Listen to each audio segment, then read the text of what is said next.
শরীফের বর্তমান দরজা। 10 সেন্টিমিটার পুরুত্বের বিশ্বের সবচেয়ে দামি কাঠে তৈরি দরজায় ব্যবহার হয়েছে 280 কেজি খাঁটি সোনা। খোদিত আছে পবিত্র কোরআনের বিভিন্ন আয়াত। ইসলাম পূর্ব যুগ থেকে একই পরিবারের সদস্যরা পালন করে আসছেন কাবার চাবি বহনের গুরুদায়িত্ব।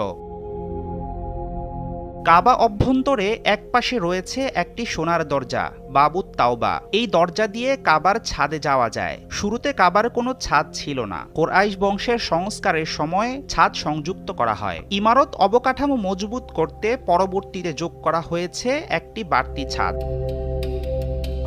কাবার ভেতরে রয়েছে আব্দুল্লাহ বিন জুবাইর রাদিয়াল্লাহু আনহুর স্থাপিত 3টি স্তম্ভ।